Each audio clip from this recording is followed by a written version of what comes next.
differences between biological sex and the gender a person chooses to identify as matter enormously. The difference matters enormously.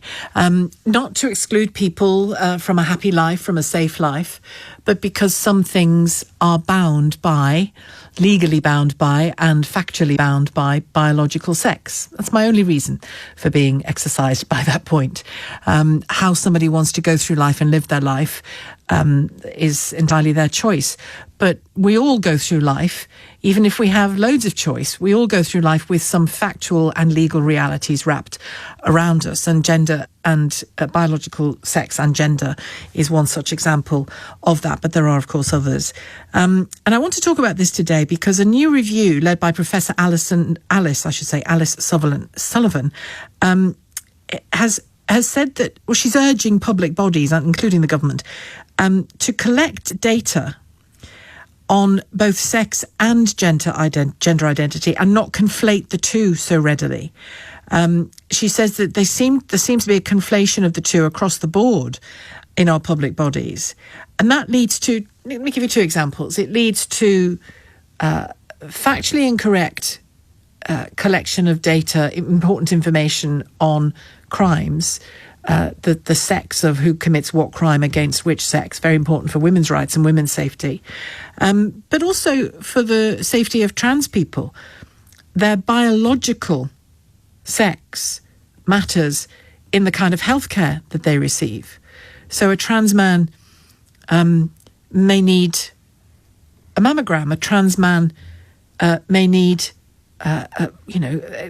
examinations of their womb, their reproductive system, if they still exist, if they still have a womb, that kind of thing.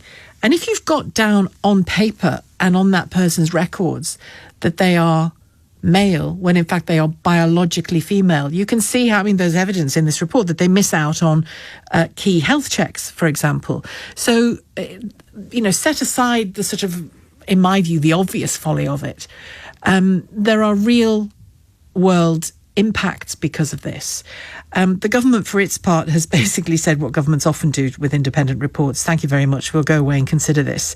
To me, it seems like an absolute no-brainer. But have you experienced this yourself? If you work in an organisation that insists on the conflation of gender and biological sex, how easy or not is it to push back on that? I read here, it's unrelated to health, but Oxford is to change all of its Latin ceremonies to accommodate non-binary individuals. I'm not sure whether that will have any real world impact, but it's an interesting, I think it's an interesting nod all the same to the direction of travel on these issues. Your thoughts, 0345 6060 973. Is it time in those important arenas of public bodies, in public life, the data that's kept on us, for it just to be real and not ideological? 0345 6060 973. Maya Forstater joins me, Chief Executive of Sex Matters, a human rights organisation that campaigns for clarity on sex, what sex is in law and in policy. Maya, great to have you on the programme. Good to talk to you again.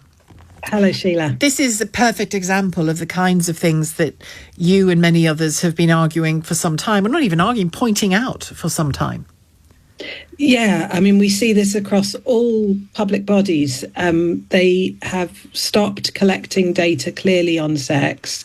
They started calling it gender. Then they started adding other options than male and female, so that what they're really collecting is gender identity. And they didn't really think through, like you say, the dangers to individuals and also the dangers to understanding risk assessment, the patterns of criminality by men and women, medical research, all of these things where you really need to know what sex people are for their own safety and to set good policies. If you throw away that data, then you can't make good decisions. Give us an example when it comes to women, the importance of data on women, what happens to women, whether it's a crime against them or other matters as well. Well, so one of the examples given in the report is police. And police collect your sex to know who you are, whether you're a witness, a victim, missing person, or a suspect. And you may have seen they put out missing persons requests where they don't say what sex the person is now. That's surely putting people at risk. And they need this data both to investigate crimes and to keep people safe. So if you are searched, for example, by the police, anything more than just sort of a pat down outside your jacket, that should be done by a police officer of the same sex. There's a law that protects you. But if they don't recognise what sex people are, then they can, for example, if there's a police officer who is transgender, who identifies as a woman, they can be allowed to search women. So it can have a real impact on individuals, but also it has an impact on the statistics, on the data, which is really what Professor Sullivan was looking at. 98% of sex crimes are done by men. And so there are very few sex crimes that are done by women. And if you move a few of those men into the female category because they say that I identify as women, it will have a huge effect on your understanding of risk, of who does which crimes, and of who they affect, because there's such a disparity in the numbers between 98% of crimes sex crimes being done by men and only 2% by women. What do you think is driving this, that relatively suddenly huge numbers of public organisations, including the government, including leading political parties as well and politicians, that this conflation happens all the time? I mean, I have conversations on air with people about it fairly often, and I sometimes have conversations with people who, there's a great deal of goodwill from them and from me in the conversation, and they are literally convinced that they're the same things, as though not a single thing from GCSE biology actually went into their heads. I don't know. It's almost as though there's a desperate desire for it to be the same thing. Yeah, I mean, I think there's confusion. I think there's people wanting to be nice and be kind and not to be mean.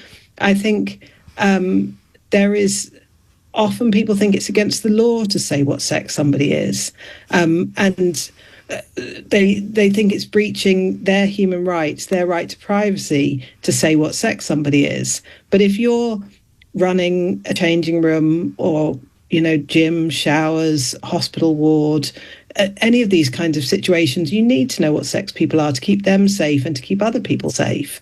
There is no absolute right to privacy about your personal information, but quite often people think it's the law that means that they can't collect sex. It's interesting. I was alerted to this story this morning by a BBC radio news report about it.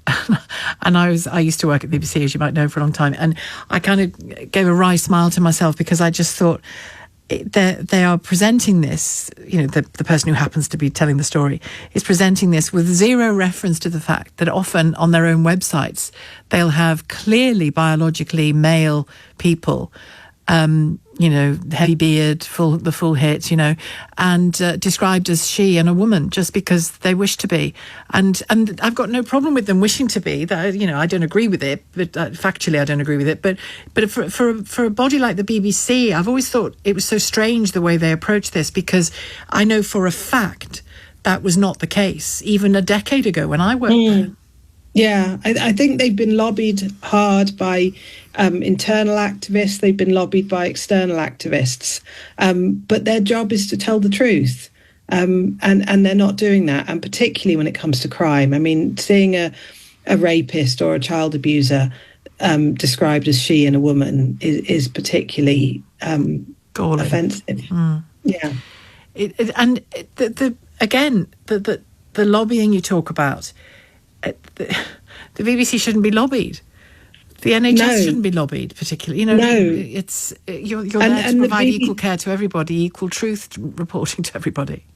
Yes, and until recently, a lot of public bodies were members of the Stonewall Diversity Champions scheme, so they'd outsourced their thinking about this.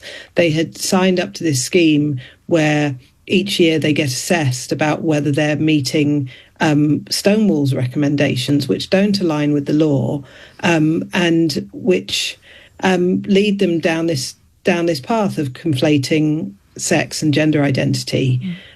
So we need to get back to science, common sense, and the law. And it's worth stressing, isn't it, that this approach in healthcare, just to use one obvious example, clearly puts trans people at risk if their biological sex isn't noted. Yes, absolutely. They won't get called for the scans that you and I get called for, or included in research that you and I might be included in. It'll pass them by. And as you know, when anytime you have an X-ray, they have to ask if you're pregnant. Trans men, women who identify as men, can get pregnant, and they need care. And that may not be spotted and identified if they're being recorded as men. Thank you, Maya. Good to talk to you. Maya Forstater, Chief Executive of Sex Matters, a human rights organisation campaigning for clarity on sex in law and policy. I think it matters. Maya thinks it matters. The professor that carried out this report, Professor Sullivan, thinks it matters. Do you? 0345 6060 973. It's 2:15.